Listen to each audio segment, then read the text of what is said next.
गुरु विष्णू गुरुदेव महेश्वरा गुरु साक्षात परब्रह्म तस्मै श्री गुरवे नमः. श्री स्वामी समर्थ. सर्व स्वामी भक्तांचे मी आपल्या चॅनलमध्ये सहर्ष स्वागत करत आहे. आजच्या व्हिडिओमध्ये मी आपल्याला गुरुचरित्र विषयीच्या सर्व शंका कुशंकाचे निरसन आज करणार आहे. श्री गुरुचरित्र पारायण करण्याची प्रखर इच्छा आहे, परंतु मला वाचताच येत नाही. तसेच पारायण काळामध्ये माझा मासिक धर्म आला तर काय करू? सुहेर सुतीक पडलं तर मी काय करू? याचबरोबर माझं लहान बाळ आहे, माझी लहान मुलं आहेत, मग मी श्री गुरुचरित्र पारायण कसं करू? याविषयी सर्व शंका कुशंकाचे निरसन मी आजच्या व्हिडिओमध्ये करणार आहे. यासाठी हा व्हिडिओ कोणत्याही प्रकारे स्किप न करता शेवटपर्यंत नक्की पहा. तर पहिला प्रश्न असा असतो, बऱ्याच सेवेकरांचा असतो, की समजा पारायणाच्या आदल्या दिवशी एक गाय किंवा 4 श्वान नाही भेटले तर काय करायचं? पहिली गोष्ट, एक गाय आणि 4 श्वानांची चपाती ही काढूनच ठेवली पाहिजे. आणि एक गाय असेल तर तिला द्यायचं, आणि गाय नसेल तरीसुद्धा तिचा नैवेद्य हा कुठेतरी चांगल्या जागी ठेवायचा, जेणेकरून पशुपक्षी खाऊन जातील. 4 श्वान असतील तर द्यायचं, आणि 4 श्वान नसतील तर जेवढे श्वान आहेत, 3 असू दे, 2 असू दे, 1 असू दे, त्याला चपाती ही दिलीच पाहिजे. परंतु 4 श्वानांच्या वाट्याच्या छोट्या छोट्या पोळ्या करायच्या आहेत आणि त्या श्वानाला द्यायचे आहेत. आणि श्वान नसेलच तर त्यांच्या वाट्याच्या ह्या ठेवल्याच पाहिजे, 4 पोळ्या आणि गाईची 1 पोळी, अशी कुठेतरी चांगल्या जागेवर ठेवायच्या, जेणेकरून कुठला तरी पशु पक्षी खाऊन जाईल, परंतु ते दिलेच पाहिजेत. पुढचा प्रश्न असा आहे, की ज्यांना श्री गुरुचरित्र पारायणाची करण्याची खूपच इच्छा आहे, मनापासून इच्छा आहे, परंतु त्यांना वाचताच येत नाही, त्यांनी काय करावं?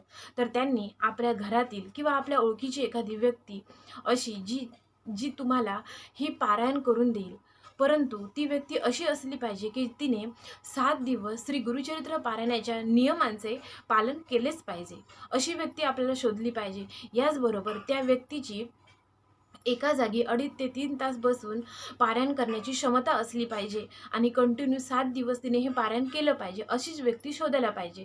जर अशी व्यक्ती नसेल तर काय करायचं आहे? आपण आपल्या घरी श्री गुरुचरित्र पारायण हे एखाद्या ब्राह्मण किंवा भटजी असतील त्यांच्याकडून करवून घ्यायचं आहे. अर्थात आपल्याला वाचता येत नाही, त्यामुळे आपल्याला दुसऱ्याकडूनच घ्यावं लागणार आहे. परंतु ते जेव्हा वाचन करतील पारायणाचे, त्यावेळी आपण त्यांच्या बाजूला बसून हे मंत्रमुग्ध होऊन ऐकायचं आहे. घरी जर पारायण करू शकत नसो तर आपण एखाद्या जवळच्या स्वामी समर्थांच्या मठात, केंद्रात किंवा दत्त महाराजांच्या मंदिरात, दत्त देवस्थानामध्ये आपण श्री गुरुचरित्राचे पारायण एखाद्या ब्राह्मणाकडून किंवा भटजीकडून करून घ्यावयाचे. अशा प्रकारे तुम्ही तुमची इच्छा पूर्ण करू शकता. तसेच दुसरा प्रश्न असा आहे, की जेव्हा पारायण आपले चालू असते आणि अचानक मासिक धर्म आला आपला आला तर काय करावं? पहिली गोष्ट, पारायण करायला जी व्यक्ती बसणार आहे तिने आपला मासिक धर्म पाहूनच पारायणाला बसायचं आहे. तरीसुद्धा बऱ्याच स्त्रियांचा असा प्रॉब्लेम असतो, की मासिक धर्माचा कालावधी नसतो तरीसुद्धा अचानक पारायणाचे 2 दिवस झाले, 3 दिवस झाले, की अचानकच ही अडचण येतेच मासिक धर्माची. मग आपण काय करायचं आहे? अर्थात मासिक धर्म आल्यावर आपण पारायण करू शकत नाही, पण पारायण हे अर्धवट टाकायचं नाही, ते कुणाकडून तरी करून घ्यायचे. आपल्या घरातील कोणीही असेल, आपली मुलगी असेल किंवा आपला नवरा असेल किंवा आपली जाऊबाई असेल, कोणी असेल, आपल्या घरातली कोण असेल तिच्याकडून पारायण करून घ्यायचं आहे, किंवा ओळखीचं कोण असेल तिच्याकडून पारायण करून घ्यायचं आहे. परंतु पारायण हे अर्धवट टाकायचं नाही आहे. पारायण हे मुळीच अर्धवट टाकायचं नाही. परंतु आपल्या घरामध्ये इतर कुठल्या व्यक्तीची अडचण आली असेल तर तिला कल्पना द्यायची आहे, की मी पारायणाची मांडणी वगैरे केलेली आहे, त्यापासून तू लांब राहा, अशी कल्पना द्यायची आहे, तिला समजावून सांगायचं आहे. अशा प्रकारे आपण पारायणामध्ये येणाऱ्या ह्या अडचणीचं निरसन करू शकतो. ही अडचण काय येते मासिक धर्माची अचानक पारायण करत असताना? आपली ती वेळही नसते तरीसुद्धा येते. याचं कारण म्हणजे काय? आपल्या शरीरामध्ये प्रचंड निगेटिव्हिटी असते. ही निगेटिव्हिटी नकारात्मक ऊर्जाही असू शकते, ती कोणतीही असू शकते, किंवा आपल्या घरातही निगेटिव्ह ऊर्जा असते. आणि ह्या निगेटिव्ह ऊर्जेला माहीत असते, की ज्यावेळी ही व्यक्ती पारायण करायला बसणार आहे तेव्हा आपल्याला इथून पळ काढावाच लागणार आहे. कारण श्री गुरुचरित्राची पारायण हे अत्यंत पवित्र अशी सेवा आहे, आणि त्यामुळे ही व्यक्ती आपल्याला अशा प्रकारे आपल्या पारायणामध्ये अडचण आणत असते, जेणेकरून हे पारायण बंद व्हावं. म्हणून म्हणून आपण पारायण करताना आपली वेळ पाहूनच बसायचं आहे आणि अचानक आली तर काय करायचं हे तुम्हाला सांगितलेलं आहे. पण पारायण हे अर्धवट टाकायचं नाही आहे. तिसरा प्रश्न असा आहे की पारायणाच्या कालावधीत सुहेर-सुतीक आपल्या घरी पडलं तर काय करावं?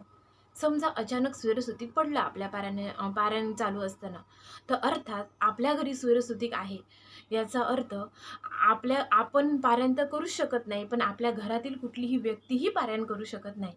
आणि आपल्या घरी सुहेर-सुतीक असल्यामुळे शेजारचे, पाजारचे, ओळखीचे आपल्याकडे पारायण करण्यासाठी येणारच नाहीत.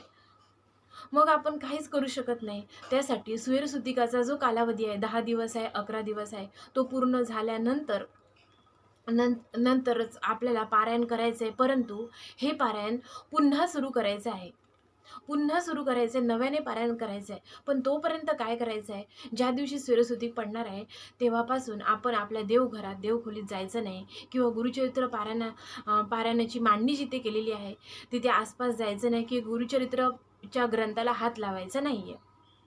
आपण एकच करायचं आहे, फक्त दत्त महाराज यांची मनापासून माफी मागायची आहे की दत्त महाराज हे दत्त माऊली अचानक आलेल्या या संकटामुळे, अचानक आलेल्या सुहेर-सुतिकामुळे मी पारायण करू शकत नाही आहे.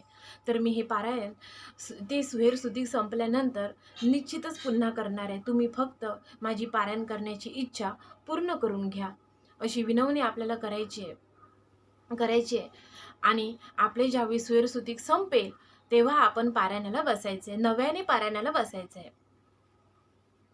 पुढचा प्रश्न असा आहे की ज्यांची लहान मुले आहेत, लहान बाळं आहेत, त्यांनी आपलं पारायण कशाप्रकारे करायचं आहे?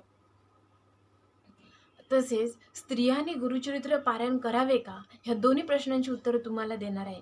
पहिली गोष्ट म्हणजे श्री गुरुचरित्र पारायण हे कोणीही करावं. पुरुषही करू शकतात, स्त्रियाही करू शकतात, कुमारिका पण करू शकतात, विवाहित करू शकतात, अविवाहितही करू शकतात. फक्त त्यांनी गुरुचरित्राच्या नियमाचे पालन करूनच केलं पाहिजे. आणि एक महत्त्वाची गोष्ट की असं म्हटलं जातं की श्री गुरुचरित्र पारायणाची मूळ पोथी आहे ती स्त्रियांनी वाचू नये. कारण त्यामध्ये वेगवेगळ्या मंत्रांचा उच्चार केलेला आहे आणि त्या मंत्रांमुळे हा स्त्रियांच्या गर्भाशयावर परिणाम होत असतो.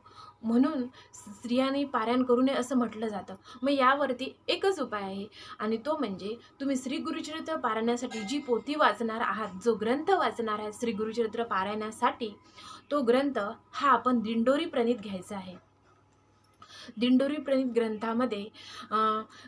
ग्रंथामध्ये ज्या काही ओव्या आहेत किंवा ज्या काही ओळी आहेत ज्यामुळे स्त्रियांना त्रास होतो, त्या ओव्या ह्या वगळल्या गेल्या आहेत.